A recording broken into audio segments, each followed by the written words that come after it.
How easy is it to get up in the morning when you know you're not doing all that it takes? It's not very easy at all. You can just lay there awake thinking, oh, what's a few more minutes in bed? It won't matter much anyway. Wrong. It does matter. It will matter. Now, how easy is it to get up in the morning when you're pouring it on, doing the best you can, anxious to get going, make progress toward your dreams? It's a whole different story. When you're resting to renew your reserves, it's much different than resting to avoid your day. When you're psyched up and excited for your life, when you're excited for what you've planned to accomplish for the day, it's amazing. You'll wake up before the alarm clock even tries to startle you awake. Your successes fuel your ambition. Your successes give you extra energy. Your successes pave the way for more successes. It's the snowball effect. With one success, you're excited to meet another, and another, and another.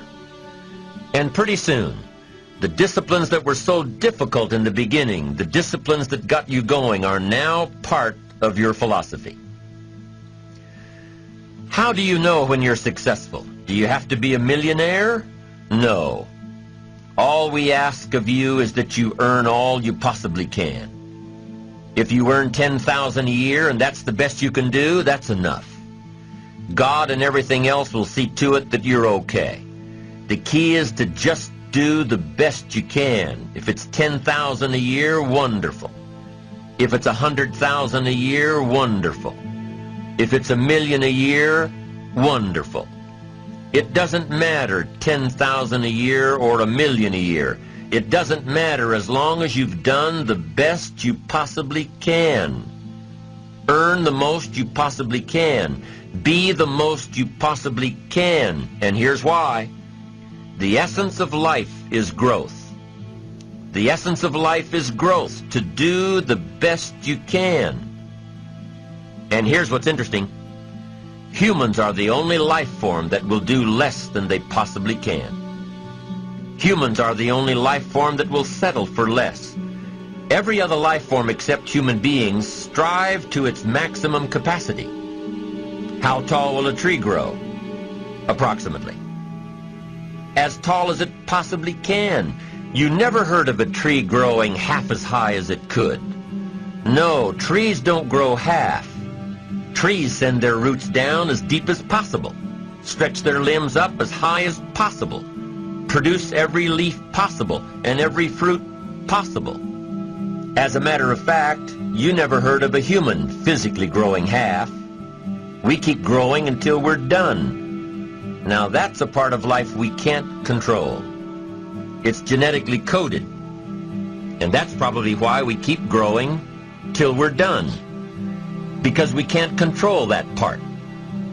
It's the rest of our growing that we control. The growing of our minds, the expansion of our minds, that we can control.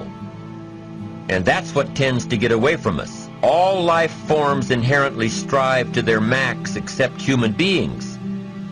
Now, why wouldn't human beings strive to their maximum possibility? Here's why. Because we've been given the dignity of choice. It makes us different than alligators and trees and birds. The dignity of choice makes us different than all other life forms. And here's the choice. To become part of what we could be, enough to get by, or to become all that we can be. My best advice for you is to choose the all. Earn all you can, make all the friends you can, read as many books as you can, develop as many skills as you can, see as much as possible, do as much as possible, make as much fortune as possible, give as much of it away as possible. The max. There's no life like it. I'm telling you, once I got on track, I've never looked back. Pick up the challenge. Go for it. Take the best of the two easies. Take the root of it's easy to get ahead. It's easy to do all you can. It's easy to succeed. It's easy to have financial freedom. The more you do, the more you get. So the two primary benefits of positive reinforcement are, number one, to build good habits, and number two, to create more energy to fuel your ambitions, your desires, your achievements. How can you isolate what's working for you and what isn't? How can you make sure that you are reinforcing your positive disciplines? Well, if it isn't apparent, easy to see right away, if what you're doing is happening in such small increments that you're not sure if you're on track, then you need to be writing it down. You need to keep a journal anyway. But if you really aren't sure that what you're doing is making measurable progress, you need to keep a written record.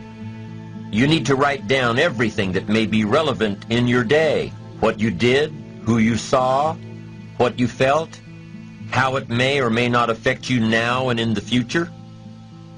The best way to track your activities of the day is to write them down.